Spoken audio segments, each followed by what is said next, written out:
आइए नाज़रीन, हम आपको वाशिंगटन लिए चलते हैं, जहां से डॉक्टर कामरान बुखारी ने हमें ज्वाइन किया है। माहिर हैं, बैनुल-अक़वामी अमूर के सीनियर डायरेक्टर हैं new Lions institute for strategy and policy in Washington. Doctor साहब बहुत शुक्रिया।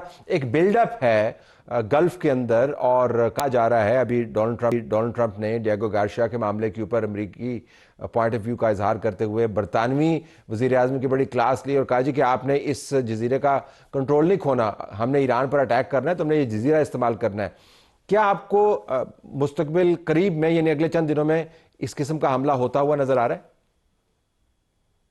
जी शुक्रिया तारक। देखिए, इनएविटेबल नहीं है, ये नहीं है कि बिल्कुल होना ही होना है। जैसे सदर डोनाल्ड ट्रंप ने अभी बोर्ड ऑफ पीस की जो इनॉग्रल मीटिंग की ऊपर जो तकरीर की है, उसमें उन्होंने वाज़ेह तौर पे कहा है कि भाई देखें, मतलब यहाँ से दो रास्ते जाते हैं। एक रास्ता ये है कि आप हमें जो हम इस खत्ते के अंदर करना चाह रहे हैं उसमें आप हमारा साथ दें, ताउन करें, आप उसका हिस्सा बने। और दूसरा रास्ता जो है वो जंग की तरफ जाता है।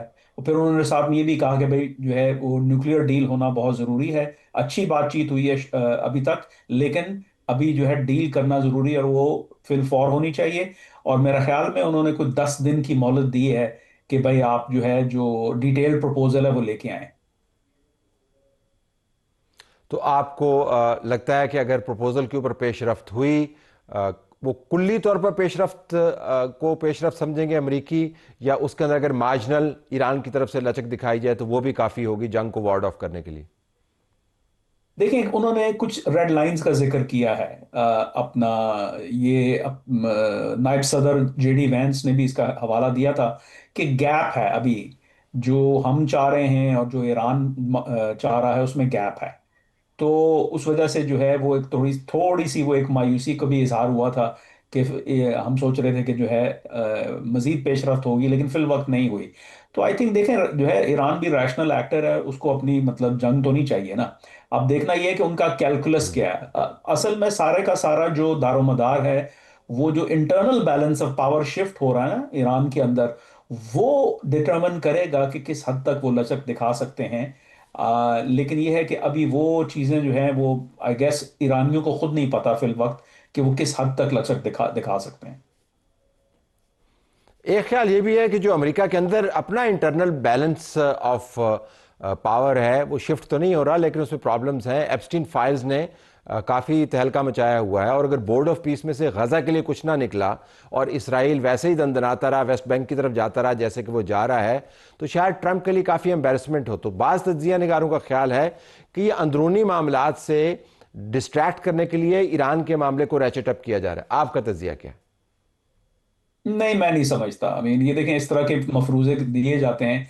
देखिए, एप्स्टीन फाइल्स का मामला ऐसा है कि कुछ भी आप कर लें वो जाएगा तो नहीं ना, वो तो कहीं डिसअपियर नहीं हो रहा। वो ऐसा नहीं है कि ईरान पे जंग कर देंगे तो वो मामला जो है ना वो खत्म हो जाएगा। वो अपनी जगह पे कायम और दायम है। वो तो जो है उसने अपना एक कोर्स लेना है। वो उस कोर्स का हमें अभी ये नहीं पता कि वो किस किस हद तक ये जो पूरा ये एप्स्टीन फाइल्स का मामला कहाँ तक जाएगा।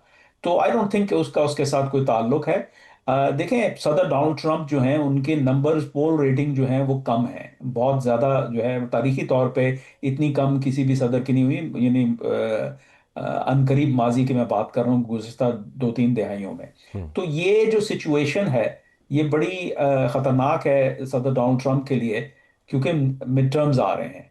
और मिड टर्म्स में अगर उनकी पार्टी जो है वो खो बैठती है कांग्रेस पे कंट्रोल, तो फिर उनके लिए मसला हो जाएगा। उनके बाकी जो 2 साल बचेंगे तो उसमें फिर उनके लिए बहुत बड़ा मसला होगा। तो इस वजह से वो कोई रैश कदम नहीं उठाना चाह रहे।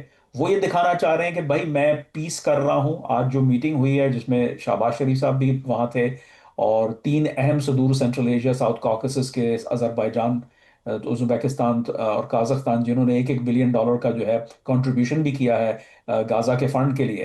तो ये सारी बातचीत इसीलिए हो रही है। फिर ईरान का मामला भी वो दबाव डाल रहे हैं कि डील बन जाए। इसी तरीके से देखें, विटकॉफ एक तरफ जो है ईरानी नायब वजीर खारजा से मिलते हैं, और उसी दिन फिर जो है वो रशियन टीम से मिलते हैं जिनीवा के अंदर। वो इस वक्त क्लॉक इज टिकिंग, और ये तीन जो इश्यूज हैं इनको किसी नहज पे लाने की कोशिश की जा रही है, और वो हदफ है सदर डोनाल्ड ट्रंप का। Okay, I have to leave it. Doctor Kamran, as always आपकी इंसाइट्स से हमने फ़ायदा उठाया। नाज़रीन, भारत ने एआई बैनुल-अक़वामी कॉन्फ्रेंस की और उससे चाइनीज़ टेक्नोलॉजी से फ़ायदा उठाने की कोशिश की।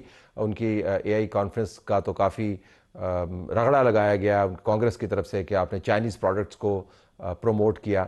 लेकिन आखिर में आके अगर आप ये इस वक्त वीडियो देख रहे हैं तो ये वो रोबोट्स हैं जो चाइनीज़ की तरफ से थे। इस वक्त जो आप वीडियो देख रहे हैं तो जो सदर मोदी हैं वो प्राइम मिनिस्टर मोदी हैं वो तमाम जो हेड्स हैं आईटी कंपनीज़ के, उनके हाथ अपने हाथों के साथ मिलाकर इकट्ठा करने की कोशिश कर रहे हैं। और बहुत सारे लोगों ने नोट किया कि जब वो ऊपर कर रहे थे तो किसी को पता नहीं था वो क्या काम कर रहे हैं और कोई इनको सपोर्ट करने को तैयार नहीं था। बाज़ लोग जो है अपने गली की टाइयाँ ठीक कर रहे थे, बाज़ लोग जो है अपने कफलिंग्स ठीक करने लग गए, फिर बाज़ों ने दूसरों के हाथ नहीं पकड़े। एक अजीब किस्म की एम्बैरसमेंट अपने मुल्क के लिए उन्होंने क्रिएट की। ये सारी एआई कॉन्फ्रेंस जो है इसमें आपको आर्टिफिशियलिटी ज़्यादा नज़र आई और इंटेलिजेंस बिल्कुल भी नहीं। पाकिस्तान के अंदर टैलेंट बड़ा है, बच्चियों की क्रिकेट का टैलेंट सामने आया। ये आयना वजीरिस्तान की ये बच्ची है और उसने तहलका मचा दिया अपने बेहतरीन रन अप और बॉलिंग एक्शन से, जिसके नतीजे में जावेद अफरीदी ने ये ट्वीट किया और कहा कि इस किस्म के टैलेंट को हमने राइट प्लेटफॉर्म पे लेके जाना है। पेशावर ज़ल्मी ने इनको ओन कर लिया और कहा कि इनको हम तमाम फैसिलिटी प्रोवाइड करेंगे और इनके टैलेंट को निखारेंगे। लेकिन साथ ये भी लिख दिया कि उनके कॉन्टैक्ट डिटेल्स तो हमें बताएं ताकि मेरी टीम उन तक पहुंचे। यानी उनको ओन पहले कर लिया और तफसीलात बाद में। सिर्फ खदशा ये है इस उम्मीद के साथ कि इस टैलेंट को वाक़तन निखारा जाएगा दूसरे टैलेंट के साथ साथ, कि कहीं ये पोस्टर गर्ल ना बना दें इसको सिर्फ ये बताने के लिए कि हम कितना अच्छा काम कर रहे हैं, सिर्फ तस्वीरों पर ही तवज्जो ना हो। हमने अमूमन देखा है कि चाइल्ड टैलेंट को जब इस तरीके से ओन किया जाता है तो जो कमर्शियल इंटरेस्ट है वो हावी हो जाता है और बच्चे के इंटरेस्ट जो है वो पीछे रह जाते हैं। होपफुली इस केस में ये नहीं होगा। नाज़रीन, पाकिस्तान की हॉकी के मामलात आपके सामने हैं। एक कौमी मामला बन चुका है। जो हॉकी फेडरेशन के सदर हैं उन्होंने अपना इस्तीफ़ा सबमिट किया है, तारिक बुगटी साहब, और साथ उन्होंने पाकिस्तान स्पोर्ट्स बोर्ड के ऊपर और पाकिस्तान की टीम के कप्तान के हवाले से भी बातें की हैं। हम ज़रा उनसे वजाहत लेना चाहते हैं, जानना चाहते हैं कि ये इतनी बड़ी सुबकी क्यों हुई और कैसे हुई। तारिक बुगटी साहब, बहुत शुक्रिया। ये फरमाइएगा कि इस वक्त जब मैं आपसे मुखातिब हूँ तो आपका स्टेटस क्या है? क्या आप अभी भी हॉकी फेडरेशन के सदर हैं या आपका इस्तीफ़ा मुस्ताफ़ी सदर हैं, कबूल हुआ है नहीं हुआ? सर, मेरी तरफ से जा चुका है, वज़ीर आज़म साहब को पहुंच चुका है। अब आगे वज़ीर आज़म साहब की मर्ज़ी है। मेरे होते हुए तकरीबन 10 टूर हो चुके हैं।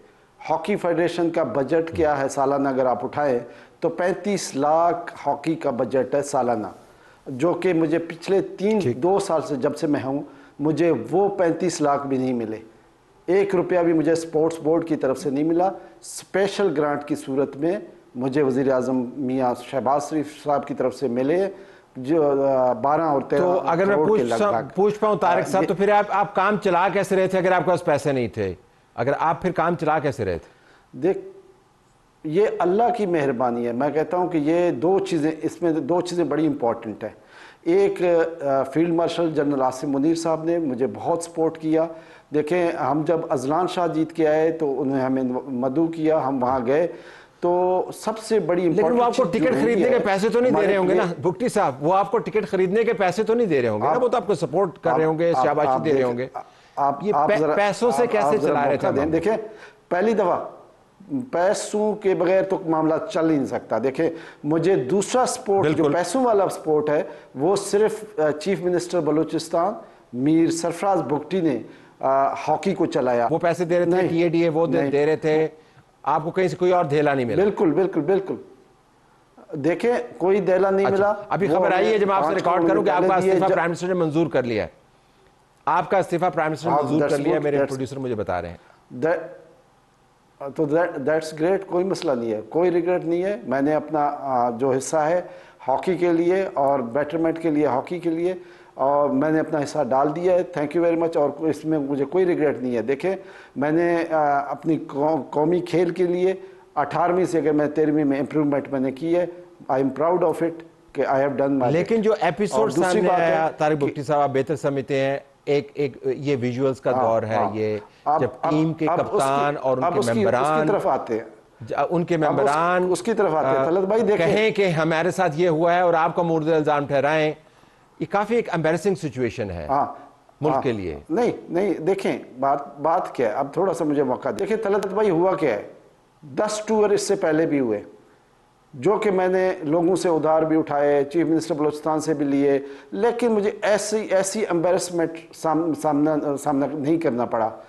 10 टूर का मतलब है तकरीबन 40 करोड़ के लगभग पहले लग चुका है, लेकिन ऐसी एम्बेरसमेंट नहीं हुई। ये क्यों हुई, इसकी वजूहात क्या है, मैं यही तो मुतालबा कर रहा हूँ प्राइम मिनिस्टर ऑफ पाकिस्तान से और फील्ड मार्शल साहब से। मैं इसीलिए तो मुतालबा कर रहा हूँ कि इसकी तहकीकात की जाए। ये इसका हुआ क्या है, प्रो लीग की जब हमें इन्विटेशन मिली तो वज़ीर आज़म मियाँ शहबाज शरीफ साहब की मेहरबानी कि उन्होंने फ़ौरन हमें 25 करोड़ रिलीज़ किए वहाँ से। और फिर जब वो पैसा जो है, अभी तो आप कह रहे हैं आपको पैसे नहीं मिले थे, अभी तो आप कह रहे थे कि आपको बुगटी साहब ने पैसे दिए, आप कह रहे हैं 25 करोड़ जो है। एक मिनट, वो पैसा मेरे पास, तलत भाई वो पैसा मेरे पास नहीं आया। अब आगे सुने ना, वो पैसा किधर गया? वो पैसा गया स्पोर्ट्स बोर्ड के पास, और कैमा कमेटी की जो मीटिंग थी उसमें सेक्रेटरी आईपीसी और डीजी स्पोर्ट्स बोर्ड और भी हमारे मुअज़्ज़ज़ मेंबरान एमएनए साहबान भी मौजूद थे।